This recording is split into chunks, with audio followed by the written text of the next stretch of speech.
Okay, people, good morning. A new week, a new session of lectures. Of course, on a new topic, however, that's going to be on human geography. Last week, you'll see that on Thursday I was speaking, or Saturdays. Friday we did not have a lecture. On Saturday again I was speaking, and you by now may have understand, being students of humanities, that that's so much to think about human behavior, human style, human evolution, and so on and so forth. So one could just go on and on, but this being a structured syllabus, we need to come back to what we actually are supposed to be doing. Of course, not that immediately I'm going to take you into the syllabus and we're going to start discussing certain topics point by point. I have some interesting things stored for you today as well, but I feel that giving a background, that on the first day we were speaking, if you remember, if you have gone through the link that I have posted on for the Thursday's lecture, as such, we were speaking on a very broad scale: human beings, pandemic, this, that. And on Saturday we came down to a very individual level, as to if you are traveling using a public transport, if you are traveling using your own vehicle, when you sit in the class, when you behave in a group. So you'll see that there are different scales at which you could be looking at human beings. That's what I wanted to highlight in these two lectures. And of course, we would be doing the same at different levels, different scales in times to come. But before we go to that, let us just try and understand what all we need to say, what learn as far as this whole process is concerned. And that's why I would try and put up the syllabus for you all. I did put it up earlier as well. Then yeah,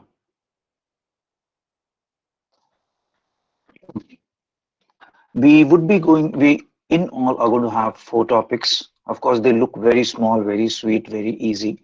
But as I said, that going through the motions, as I would say, just going through these topics one by one is a different thing, and understanding it as someone who has a core liking for humanities is going to be a different thing. And that's why we need to go beyond this structure of four topics and subtopics and learning points and the number of lectures that are required to be done. And that has been my attempt every time, that I go beyond the syllabus and give you an insight into what lies between those unseen lines of connection between various things as such. And having said this, I have a series of documentaries which I have lined up, but then I'm not uh, clear as to when we should be. Where is no issue, we'll be seeing it online, but when we should be seeing. So you tell me, these are going to be somewhere around 1 hour to 1.5 hours at length. So, and let us say we would be having a discussion about 10-20 minutes. So 1.5 hours would be the possible time that we would be watching a particular documentary. So let me know when possibly most of you all would be free. If you all want to go into those details as such, most of these are BBC documentaries which were shot 2-3 decades ago. But you see that the way in which they are shot, the presentation style gives us different insights into the history of man and other aspects of the history of the evolution through geography as well. So, coming back to the fact that we're going to do four major topics, of course, the first one is going to be the introduction. We are going to go into the nature and scope of human geography, the branches and the importance, why we should be studying human geography. Of course, having spoken about it so much in the last week for two lectures as such, you may have underlined the importance of human geography. Not only me speaking, you'll see that the conditions that we have around us today, okay, man is a social animal, but you'll see that the conditions are such that we are being required to unsocialize. So why have we come to this particular level? What is the problem? What can be done is all that we are going to study, one should be studying in human geography. Not everything is going to be the scope of your syllabus. But let me tell you that this syllabus is provided for a particular section of time that we are supposed to be investing together. As far as learning human geography is concerned, when we would be going into the second slide, I will give you a broad classification of the branches of human geography. I believe we have done this in the first semester also, but just in case it has faded off your minds, we could come back to that and link this. And as we are going to directly related to these contemporary issues in human geography, having a look at it once again could possibly be a very interesting idea. Now, when we speak about humans, when we speak about human geography, what is the flow into which I would be looking at it? Okay, so see, I've already just said that man is a social animal. However, unfortunately, presently we are supposed to be staying away 6 feet minimum, as they say, away from each other. But then, being a social animal, the man will always crowd together.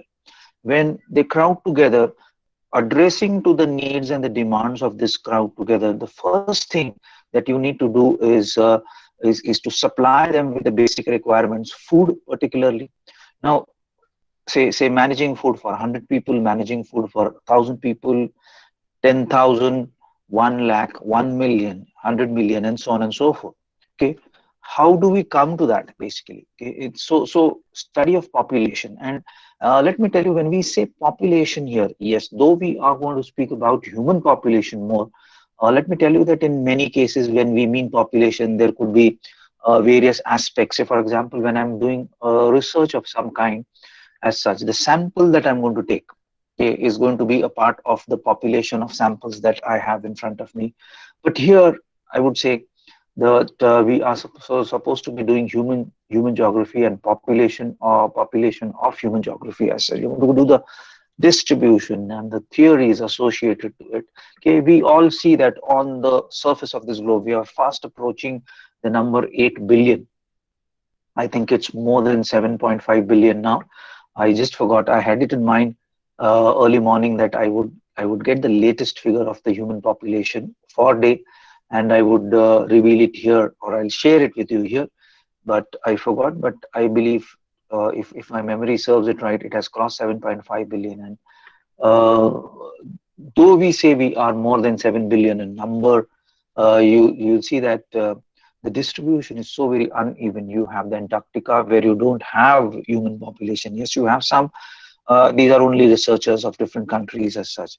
Then you have the Sahara region. Then you have the Amazon, which has very less population. And then you come down to metropolises and megalopolises like the Washboss. And Washboss is the whole section from Washington to Boston, which has a very high density of population. Then you go to Western Europe, where the density of population is very high. And then you have these pockets of very high density of population in China, Shenzhen and Beijing and Yanzhou and so on and so forth. Go to Japan, you'll see that the world's largest city, largest in the sense population-wise, the most populous city in the world happens to be the capital of Japan. And there are so many wonderful things that we have across the canvas, and we need to understand those. I think at an earlier point of time, I've spoken about population of Australia, the unique things about population of Australia. We should be similarly speaking about populations in China, populations in India, how the population pans out in India. Okay, you'll see that it's just not say, as the person likes it, at that population distributes itself. There are going to be factors which are going to be affecting the distribution of population, and it is these factors, and these factors are dynamic. Let me tell you. Okay, these factors are dynamic. You have the natural set of factors, you have the human set of factors. At times, it's a combination of natural and human set of factors which affect the distribution of population. Now, why population? And you'll see that ever since man has started counting himself, okay, when he finishes counting himself, he gives us the number. Okay, the population of the world, the population of India, the population of Maharashtra, the population of Pune. Okay, we go administratively, and we announce that okay, the population is this, and so on and so forth. But then, how is it? Why is it that populations of human beings have continuously been growing through this period of time? When and how has it, when all and how regularly has it happened that the populations, if at all, that populations have actually fallen? Yes, there has been an arresting of the growth of population for significant periods in history, and you must have learned that in history also. But you'll see that in the phase of civilization, we could also say that there have been phases wherein population started growing. Now, why does a population grow? How does a population grow? Are there any theories as to which and why populations should grow as such? One of the first theories, you must have done them in economics, is the Malthusian theory. And Malthus looks at population and population growth, and he discusses it in detail. And you'll see that this Malthusian theory partially can be applied all around. Then the more say modelized theory of population growth and population studies could be say identified through what can be seen on your screens, like the, sorry, just a moment. Oh God. Okay, so I don't know what is happening with this. Okay, I will have to select the pen for it. Just forgot to do that. I will okay, I think it has gone into some strange mode. I will continue with what I was discussing, and the moment I have an access to my stylus, I will be using it on the screens as such. The theory of demographic transition. Demography is basically the study of numbers of human beings, population that is, and transition is change. Okay, have you ever thought why is it that the populations have always kept on growing for a significant period of time in history? Can there be, or is there already a region wherein the populations are just a moment. I am, where am I? Yeah. So let me just,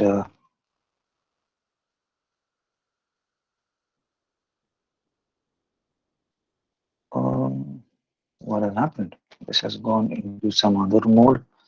Probably I am not able to use my stylus because I am on a so-called reading mode. Possibly I should be able to do this if I shift to,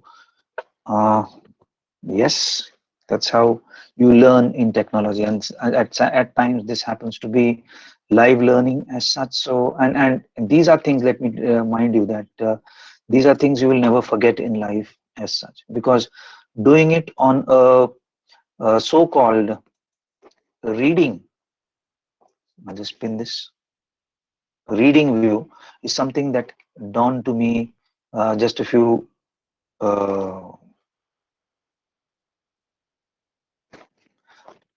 days ago, and I was not aware that whether I should be or I would be using my stylus here. Then yes, this is the demographic transition theory. And have you given it a thought that okay, at some point of time the human population will stop this galloping increase that we are finding in numbers? Some countries already have arrested that.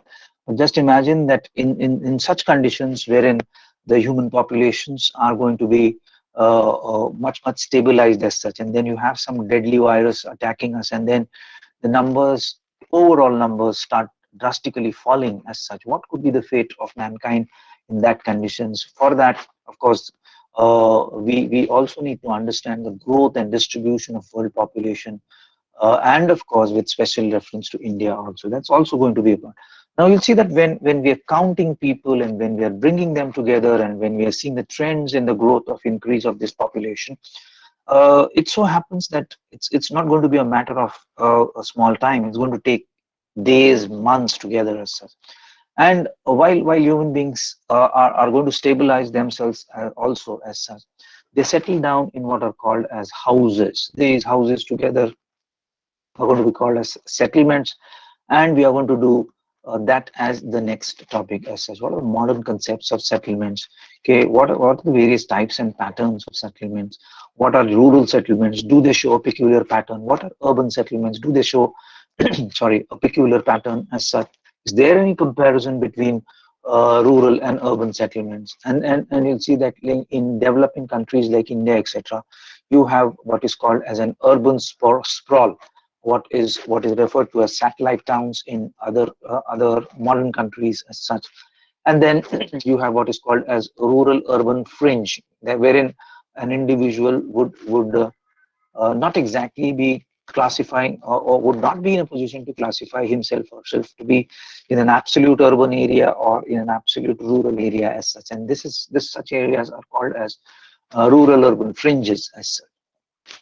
Urbanization is a phenomena which has picked like anything recently in India, and it is being said that a lot of problems that we are facing because of this unplanned urbanization that we are having around us in India. Looking into that, the Indian urbanization with reference to Maharashtra also, who or what section of the population is seen to move towards urban areas? Is there any reverse migration? What is urbanization a fallout of? Is it actually a natural increase, or is it a fallout of migration as such? If we are speaking about migration, which elements of the population contribute the most as far as migration, etc., is concerned? Now, when these 2 points are put together, the population and settlements, of course, they need to interact for survival initially, and of course, then they need to progress and prosper economically as otherwise. And that's why the fourth topic, that's economic geography. And uh, uh, economic means from the terms earnings. Okay, any activity that man performs for earning purpose, earning a livelihood, earning money, earning some economic base, etc., would be called as the category under the category economic geography as such. And these activities, okay, have been constantly being divided and arranged and rearranged as such. I remember when we were small kids, we had basically 3 types of activities: primary, secondary, and tertiary. And by the time I entered college, we had the fourth type of activity, that is quaternary, and that tended to be very confusing, basically because separating out quaternary out of the first 3 was a major task as far as we students then were concerned. And by the time I landed up in the teaching profession, we had another one added to that, and that's called as quinary activities as such. So presently you divide them on various bases, okay, into 4 major activities, and we would be doing a few of them. The first two, sorry, the 2 of the important ones, particularly in relation to economic geography, that's agriculture and industry. Both of these, one of them is in the primary activity. I would say that placing it into the primary thing is in the present scenario of agriculture, I would say, is going to be a bit debatable, and in fact we could have a debate on that as also. And then we're going to speak about industry. We're going to classify various types of industry, how the world looks at industry, what is the contribution of industry as far as the environmental status is concerned. Similarly, we could speak about that on an agricultural status also. The ways in which governments and countries try to develop industries, they tend to balance out industrial growth and so on and so forth. So all of this tends to happen as a part in economic geography as such, and that is going to be our major structure as far as the syllabus is concerned. Yes, we would be going here and there to understand a bit more details, I would say, of a few more things, and a few things of that is going to be uh, something that I have in store for you. And this is going to be a set of 3 short series which would highlight as to how, because I personally believe that when we speak about population, okay, or when we speak about human geography, it primarily is about population, how this population settles itself, and of course how active this population is as far as economic activities is concerned. If you go to the YouTube, there are going to be so many things that could interest you around these themes. I found a set of 3, I won't say documentaries, they're just clips of a couple of minutes or such, which were uploaded by, I suppose, the Khan Academy. and I would like to, we will discuss, we'll see one and we'll go into the details of them one by one as such. Okay, let us have the first one of them to start with. Prehistory of Man. Let's see.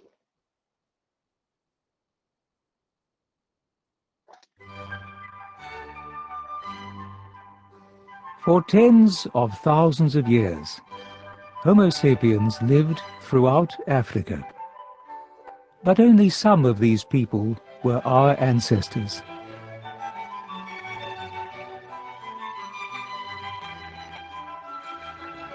By 60,000 years ago, our ancestors were on the move, and their expansions started to have staying power. We don't know how fast or how far they traveled. Today, hunter-gatherer groups move, on average, about 1 kilometer a year. It's about a half mile, but it's not always consistent. What we do know is this. As their descendants moved into new environments, they became more isolated from one another, setting the stage for the high level of genetic diversity that we see in Africa today. By 50,000 years ago, people started making more sophisticated tools and creating a lot more art. Did new language abilities spark this burst of innovation? Maybe a genetic change in the population allowed some people to express more complex concepts through language, and so to outcompete those who couldn't. No one really knows. Around 50,000 years ago, small groups of travelers crossed into Asia, possibly as few as 100 people in all. Everyone alive today who has any non-African ancestors is probably descended from these travelers. Within a few thousand years, climatic conditions became drier, and the Sahara Desert expanded, making it harder to turn back. The intrepid travelers and their descendants followed a coastal route eastward in Asia, reaching present-day Malaysia within a few millennia. Did they meet Homo erectus along the way?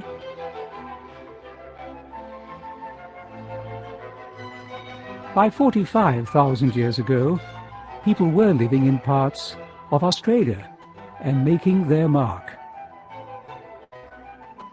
In order to get there, they had to cross the 90 kilometers, that's about 50 miles, of open water, which separates Australia from the nearest islands of present-day Indonesia. Just how this was done, no one knows. It's amazing to think that people reached Australia and Europe at around the same time. Traveling eastward and southward along the coast of Asia, people didn't experience big environmental changes. But heading northward into Europe, they faced extremely harsh, cold climates and tough terrain. As humans moved into Europe, they also ran into the Neanderthals, who had been living there for hundreds of thousands of years. The Neanderthals were stocky and physically better adapted to the cold climate. But the newcomers proved to be very skilled at shaping natural materials into useful and attractive objects. Though the Neanderthals may have acquired some of their neighbors' advanced technologies, they soon found it hard to keep up. Human success might have meant the Neanderthals' downfall.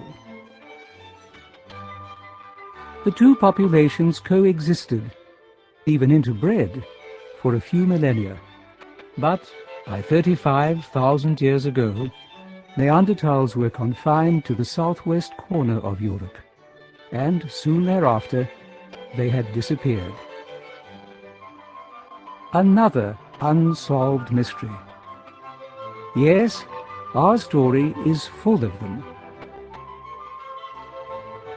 Homo sapiens outlasted their cousins and expanded their reach across Africa, Eurasia, and Australia. But soon, times got tough for everyone.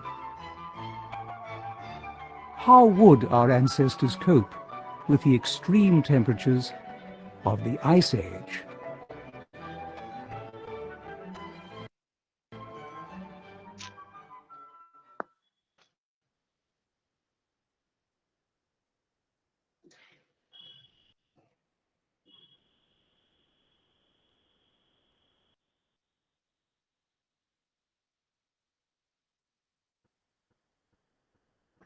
Okay.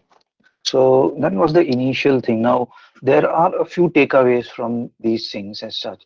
You'll see that if, and you must have learned this in history and sociology also, that the version that we tend to study at a particular point of time is a version of history, let us say, for example, is related to a few things in the sense that or if say, for example, the way in which history was written in India, and or rather, say the history of the world, which was written after the colonial history of the world as such. Okay, that means that world history is normally written with reference to how the Europeans wanted it to be, or rather, how the Europeans were looking at the world. Okay, this also means that it doesn't mean that rest of the world was empty and devoid of any uh, human population as such. But then, uh, when we speak about such facts, or when we counter facts given by any individual in front of you, you also have to have scientific proof. Say, for example, when we say that human beings walked out of the Rift Valley in Africa as such, and that is substantiated with the fact that you have skeletal remains, and we have dated those skeletal remains, and it's the dates of these skeletal remains which show that yes, of the ones of the skeletons that have found to date, the oldest of ones is supposed to have been found in the Rift Valley of Africa. You saw that in that clipping as when we were just watching this. But then it is also said that did they meet the Homo sapiens on their way?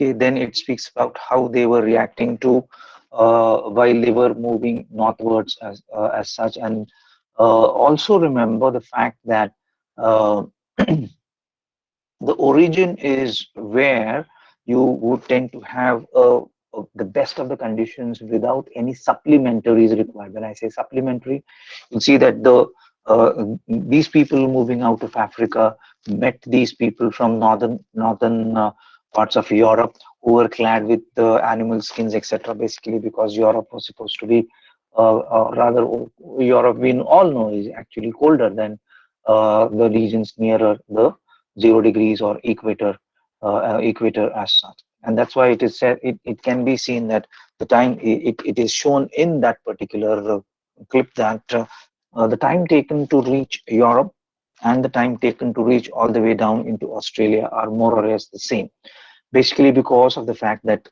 you were coming from a bit to the north of the equator in the northern hemisphere, and then you're going to take all the curve around the uh, so to say, the coastline all the way into Indonesia, and then you were supposed to be walking into Australia. All of this was in tropical region, and that's why movement in this may not have been as difficult as it could have been while moving into Europe, which was supposed to be colder and very cold, particularly during the winter seasons.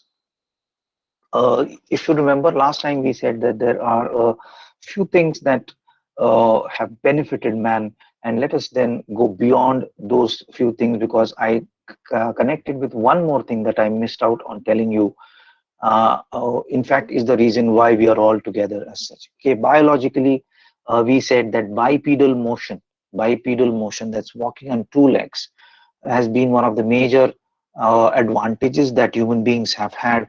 Then the brain size, okay, is such that it's much larger than the requirements, the biological requirements to control the organs and perform the basic functions. And that is why man could evolve into various other aspects of like language and like fashion and civilization and so on and so forth. And the third thing we said was basically bifocal vision as such. You could have a sense of depth. Okay, now this is biological. Then you come to the social aspect. What is the social aspect that has helped human beings develop to this particular level as such? Okay, you'll see that having that size of the brain, um, man would very soon realize that he is a very weak animal, and he has to have a, a way out of this particular difficulty that he has. Okay, you see that vegetarian animals and non-vegetarian animals, both of them, herbivorous and carnivorous, you'll see that man had stronger animals on either side as such, and facing the wrath of these, or trying to have them as the source of his food, he had to think of ways which could be beneficial in this whole process as such. Okay, given the fact that man very early realized that he is very weak, this realization is very important, by the way, even when we as individuals think about or write about our positives and negatives. Knowing about your positives, that okay, you have a very good voice and you have very good leadership skills, and that you have a very good handwriting, is on one side. But knowing about your negatives helps you a lot more than knowing about your positives. In the sense, I don't remember the name of that philosopher, but he says that rather than knowing to say what, okay, or knowing to speak when, it's more important to know about knowing to speak when not, knowing when not to speak, because that avoids you a lot of problems as such. But then speak and language comes much later. Before that, you'll see that once man realized that his difficulty was that he individually would have very difficult times with all the types of large sized animals that were around him, he immediately thought about socializing. Okay, that means coming together. And that's why from that time till today, you'll see that human beings stay together. And of course, we have been together to such an extent that now nature is requiring us to be away from us. Okay, social distancing is what I am referring to. But then going back to that particular point of view, obviously the strength of one individual would definitely be multiplied many times if you are going to have a group of individuals which would be working together. When you do work together, okay, there's going to be division of work, there's going to be division of labor, and to instruct each other, obviously we required what I am performing with you. That's a medium of communication. Yes, you see that animals also have mediums of communication, but then they have certain limitations as far as this medium of communication is concerned.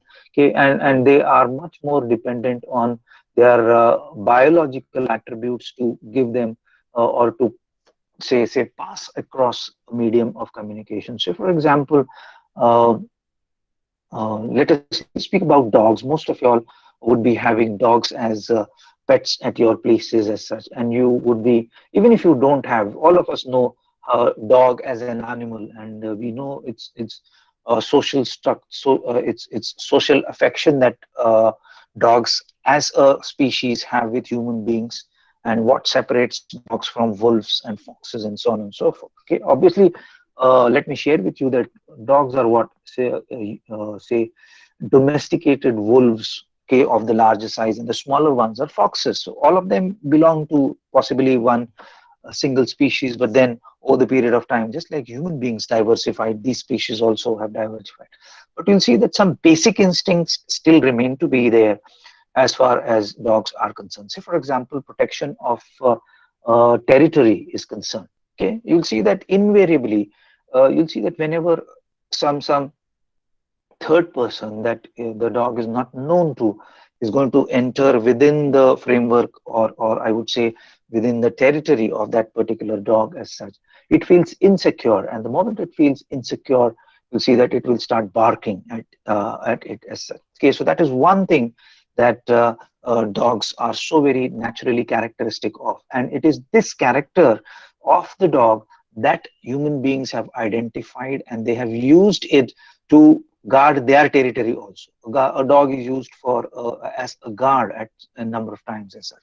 Secondly, you'll see that for all living beings, food is a very important aspect, and that's why you'll see that even if you are very friendly with a particular dog, or if you are or a particular dog is your own pet as such, and unless and until it absolutely trusts you, it trusts you more than its life, you'll see that if you serve food to that particular your pet, and you feel that something is wrong and you try to snatch away that particular say bowl of food from the dog as such, if the dog is hungry, it will attack you, it will at least growl as such. So these are some basic instincts that dogs do carry with them. Even after, you'll see that we keep shouting at them that, okay, don't do that, do this, do that. And of course, we train our dogs to nth level. We have competitions of trained dogs, but the basic characteristics of guarding a territory and being insecure when its food is being taken away, they still are reflected as such. This, okay, now when you consider this with reference to human beings as such, we have come a long way. Of course, not that dogs have not, but then, as I said, the basic things, human beings also have basic characteristics as far as natural characteristics in them. But when you compare these with those of the dogs as such, okay, you'll see that if you are, of course, if you are hungry and if you are not being served with food, you also tend to get angry. But then you tame to control your feeding sensations as such. Okay, in the sense that, why does this happen? This happens basically because you are assured of the source of food. You would say that, okay, right now Devnesar's lecture is on, and as a consequence I should not be moving away from the screen.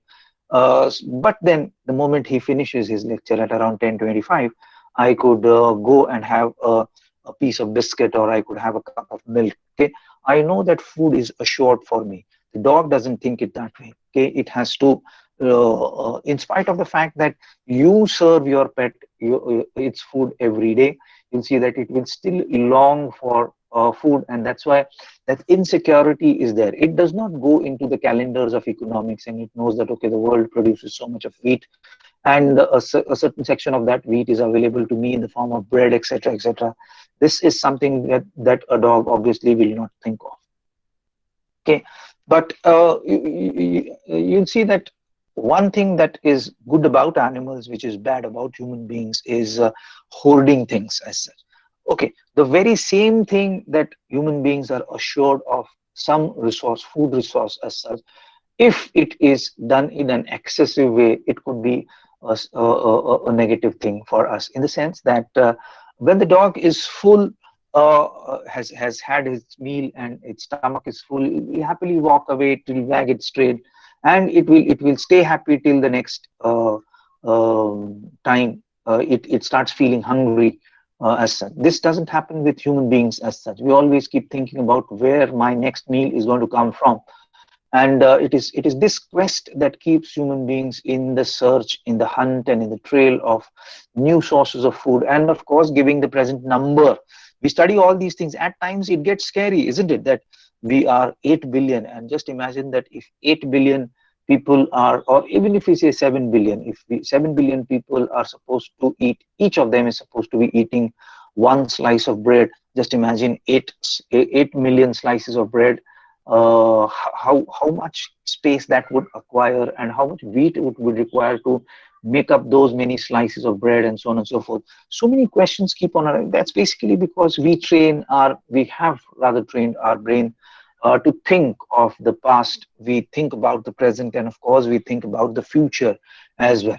Okay, we study humanities, we study history basically because to understand from the lessons that we may have faced in the past as such. And with the present increase in population, we say that okay, let me not let me control these populations, lest there would be stress on resources, which already is happening and which is yielding a lot of problems in the form of pollution of various resources, land, water, and air as well. So these are a few things that we always need to keep in mind when we are thinking about humans. Yes, we may be studying about the present things, but we need to connect to previous. And why do we need to connect to these previous? We need to understand the philosophy of a civilization, what has made human beings so very successful. Uh, and having said this, okay, at the peak of this success, now it could be very relative when we say that whether the human civilization is at the peak of its success today. Technologically, you see, we are into a habit of ranking ourselves. Okay, every now and then we are ranking ourselves. It could be per capita income, it could be rich countries, it could be poor countries, it could be clean countries, and so on and so forth. Happiness index. We are so much into the habit now. We have to think about it. Is it something natural that comes to us, or is it something that we are made to feel that okay, we need to be at the top, we need to be amongst the first of the countries, and if we rank within the first of the countries, is that going to be helpful for us, and so on and so forth. We are actually made to think of this. So this is basically a part of human geography, and rather I would say a human understanding, or which is unnatural, I would rather say, because you'll see that if you go to think about dogs, if you go to think about elephants, if you go to think about lions, if you go to think about tigers as such, are they thinking about their world population? Are they thinking about how would an Asian lion would be looking like? Does an elephant think that are there elephants in the Amazon, and are they eating up the Amazon? If they eat up the Amazon, what is going to be my issues as such? So see that these are different things that come out in when we are speaking about the civilization. Okay, at times it gets scary. At times you would say that yeah, we feel that it's good that we have developed. Somebody has a hand. Okay, I thought somebody had raised. Sujit had raised his hand. Anyway, so and the more you think about it, the more you think about it. Uh, Shravasti, you have raised your hand for some query. You could unmute yourself and ask your query.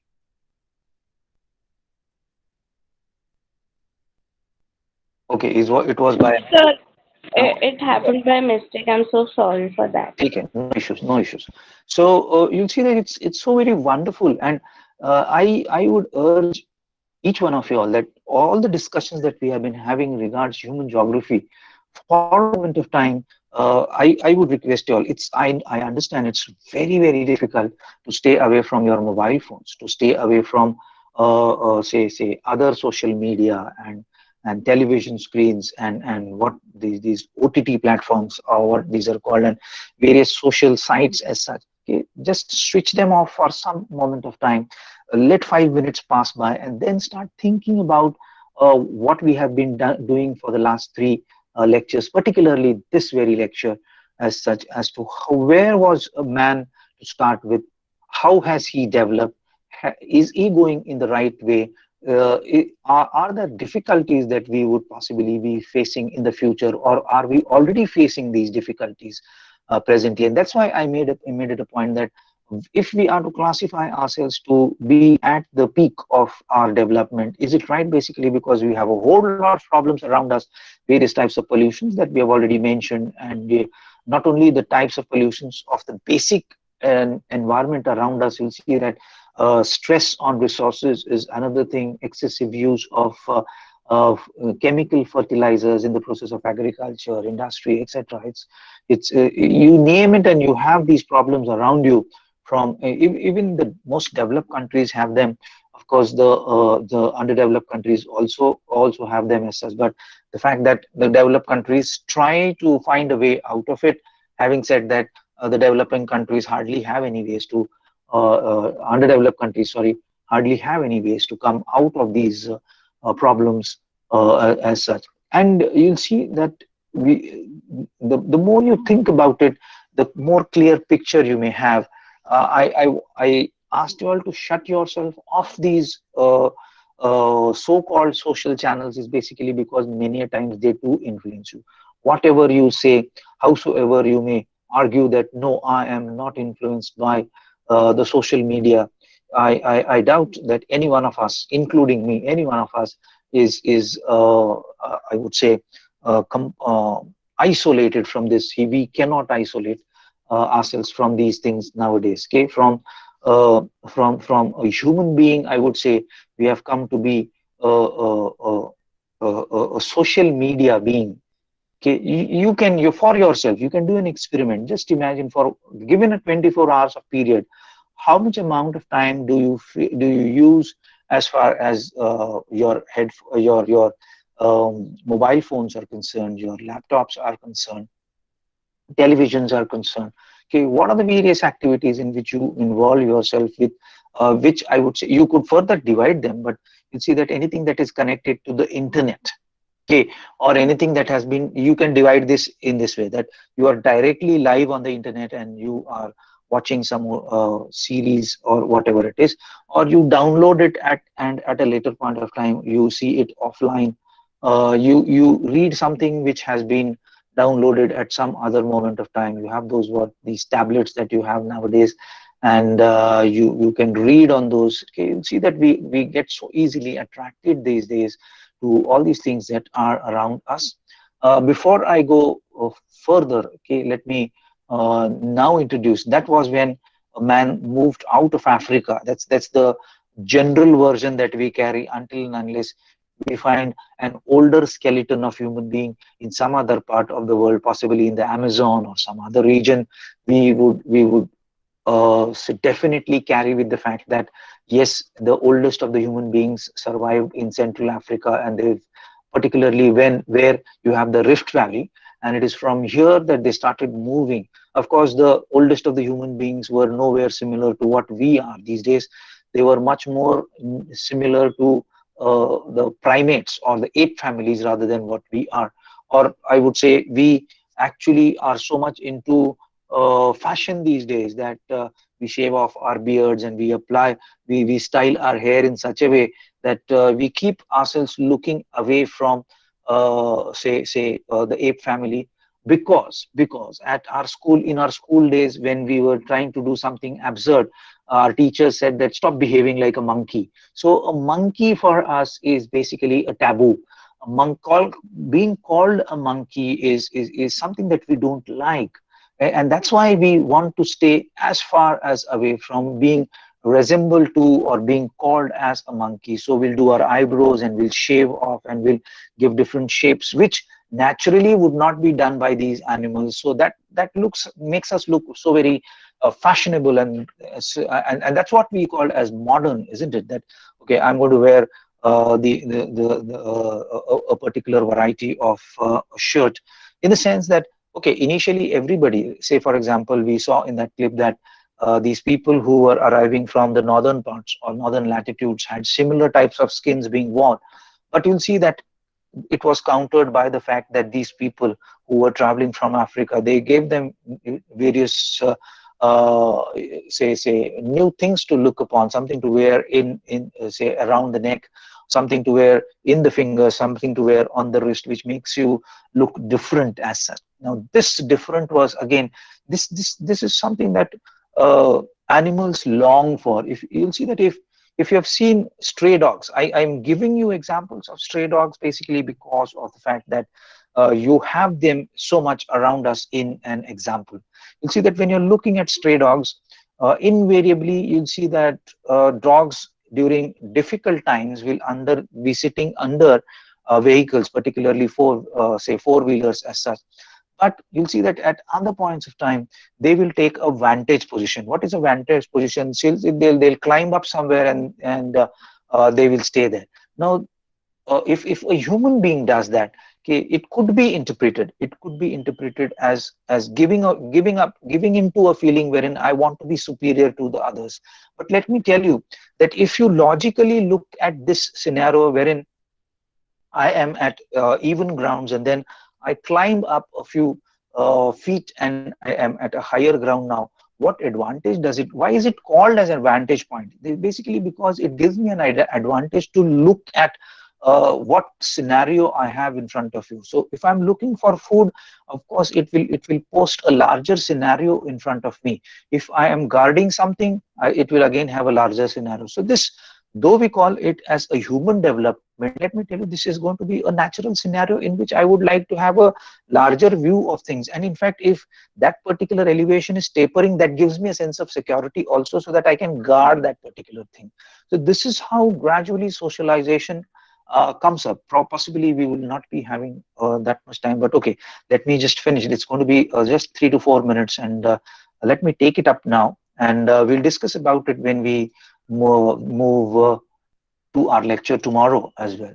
Okay, we are going to now look into the fact that we had this ice age, which was 20,000 years ago, and how man responded to this ice age. Remember, this is after the man walked out of Africa.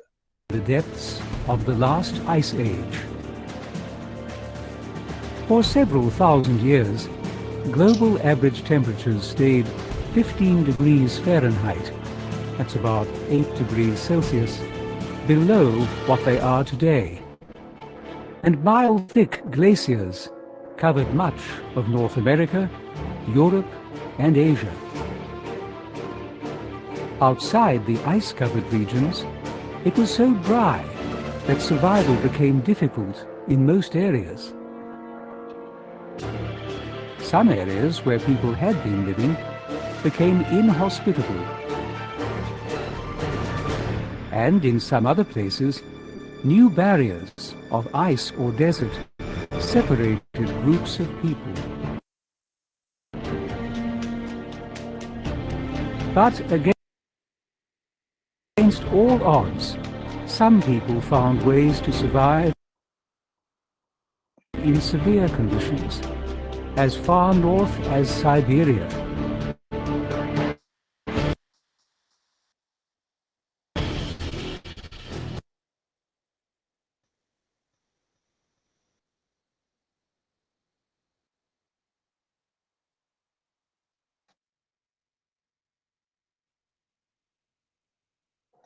The Ice Age not only created barriers, it also created bridges. With so much water locked up in ice, sea levels dropped, exposing land and connecting Siberia and Alaska. A few people in Siberia took advantage of this bridge, moving into present-day Alaska and later down into other parts of North America. Maybe they followed migrating herds of big game. Or maybe they traveled in small boats down the Pacific coast. Or maybe they did both. No matter how they got there, those people who did became the ancestors of today's Native Americans. In just a short time, humans from a small corner of Africa had populated all continents save Antarctica. And in their new homes, their languages began to differentiate, to form the precursors of today's languages. Some populations probably didn't survive the Ice Age, and those that did often became more isolated from other groups. Scattered around the world, These small populations became more linguistically, culturally, and genetically distinct from one another. How would cultural innovations help a few of these groups to expand dramatically over the next several thousand years?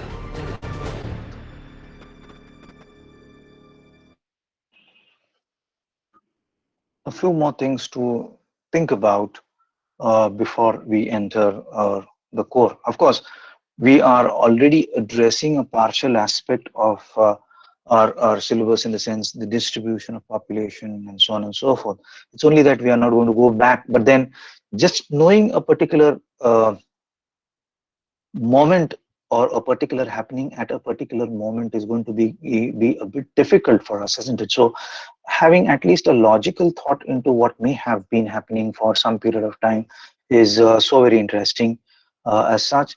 With this, of course, I'll stop here for today. When we meet tomorrow, we'll continue revising with what we have done today, and we will take up a bit of discussion also. That's all for the day. You can leave this meet and you can join your next lecture. Thank you very much. Thank you, sir. Thank you. Thank you, sir. Thank you, sir. Thank you, sir. Thank you, sir. Thank you.